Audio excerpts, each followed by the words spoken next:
Star choreographer Johnny master పై ఆమె assistant లైంగిక వేధింపుల ఆరోపణలు చేస్తూ రాయదుర్గం పోలీస్ స్టేషన్ లో ఫిర్యాదు చేసింది. దీనిపై 0 ఎఫ్ఐఆర్ నమోదు చేసిన పోలీసులు కేసుని నార్సింగ్ పోలీస్ స్టేషన్ కి బదిలీ చేశారు.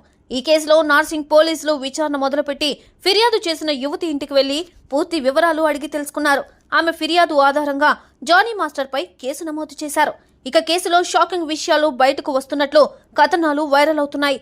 Tollywood choreographers dancers association president గా ప్రస్తుతం జానీ మాస్టర్ కొనసాగుతున్నారు.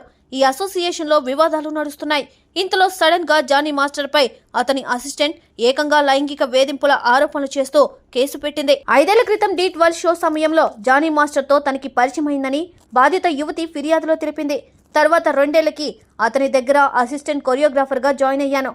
ముంబైతో పాటు పలు ప్రాంతాలకి అవుట్డోర్ షూటింగ్లకి వెళ్లినప్పుడు జానీ మాస్టర్ తనపై లైంగిక వేధింపులకి పాల్పడేవారని ఫిర్యాదులో పేర్కొంది. నార్సింగ్లో నా ఇంట్లో కూడా జానీ మాస్టర్ చాలాసార్లు లైంగిక దాడి చేశారని బాధిత యువతి చెప్పింది. మతం మారి తనని పెళ్లి చేసుకోవాలని జానీ మాస్టర్ వేధింపులకి గురి చేశాడని ఆరోపించింది. షూటింగ్ల సమయంలో కూడా వ్యాన్లోకి వచ్చి వేధించేవాడని, మాట వినుకుంటే అవకాశాలు లేకుండా చేస్తానని బెదిరించేవాడని ఫిర్యాదులో తెలిపింది. ఇదిలా ఉంటే జానీ మాస్టర్ పై లైంగిక వేధింపుల ఆరోపణలు రావడంతో కొరియోగ్రాఫర్స్ అసోసియేషన్ అధ్యక్ష పదవి నుండి ఆయనని తొలగించనున్నట్లు సమాచారం.